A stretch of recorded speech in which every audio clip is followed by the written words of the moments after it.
বন্ধুরা, গতকাল রাত্রেবেলা আমি বাজারে গিয়েছিলাম। বাজারে গিয়ে দেখি ধাউ ধাউ করে আগুন জ্বলছে। যাতেই হাত দিচ্ছি সেটাতেই আগুন জ্বলছে। ফলে হাত দিচ্ছি, এত তাপ আগুনের, এত দাম যে হাত দিতে পারছি না, ছ্যাঁকা লাগছে। ফুলে হাত দিচ্ছি, সেখানেও এত দাম, হাতে ছ্যাঁকা লাগছে। তারপরে ঘুরে টুরে গিয়ে যাই হোক আবিরের দোকানে গেলাম, কারণ গপুকে তো আবির দিতে হবে। প্রচণ্ড ভিড় ফুল আর ফলের দোকানে। তাই বললাম এই ফাঁকে দেখলাম আবিরের দোকানটা ফাঁকা, একটু আবির নিয়ে আসি। ছোট ছোট প্যাকেটের আবির, সেও বলছে 15 টাকা করে। তো যাই হোক, যেমন অর্থ তেমনি বত্ত। লাস্টে দু রকম আবির নিলাম, গোলাপি আর সবুজ, নিয়ে চলে এলাম আবার ফলের দোকানে।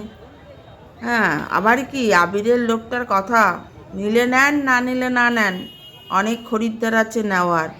কারণ বলেছিলাম যে একটুখানি দাম কমাবার জন্য। দাম তো কমালোই না, উল্টো কথা শুনিয়ে দিল। মানে এখানেও আগুন জ্বলছে, কিছু করার নেই, হাত দিতে পারছি না কোনো কিছুতেই। তারপর আবার ঘুরে ফলের দোকানে গেলাম, গিয়ে এত ভিড়, যা দাম বলছে সে ফলে হাত দেওয়ার মতন নয়। লাস্টে ফুল তো লাগবেই, ফুল আর ফুলের মালা গুরুদেব আর গোপু সোনার জন্য।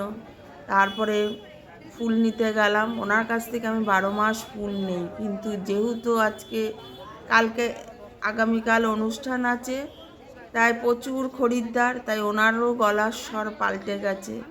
মানুষ পরিবর্তনশীল, সময় বুঝে ঠিক পরিবর্তন হয়ে যায়। যাই হোক, ওনার কাছ থেকে ফুল নিলাম 60 টাকার। একটা মালা পছন্দ করেছিলাম, আমাকে বলছে এই মালাটার দাম 60 টাকা। তা আমি আর মালাটা নেইনি। তারপরে হাঁটতে হাঁটতে এগিয়ে আসলাম, যে দেখি অন্য জায়গায় ফুল আরেকটা মালা নেওয়া যায় কিনা। ও বাবা, সেখানে দেখছি আরও বেশি আগুন জ্বলছে। তারপরে দেখো রাস্তায় এত ভিড়, হেঁটে আসতে পারছি না।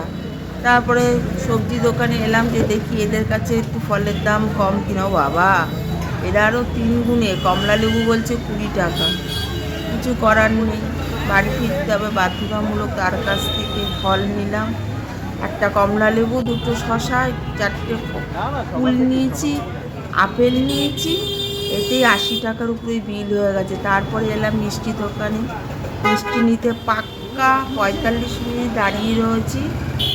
পাশে একজন ভদ্রলোক দেখে বুঝতে পেরেছি যে আমার শরীরটা খুব খারাপ হয়ে যাচ্ছে, প্রচণ্ড ঘাম দিচ্ছে। তখন বলছে ওনাকে ছেড়ে দিন, ওনার মনে হচ্ছে খুব শরীর খারাপ। তখন আমাকে ডেকে মিষ্টি দিল, নিয়ে তাড়াতাড়ি করে বাড়ি চলে এলাম।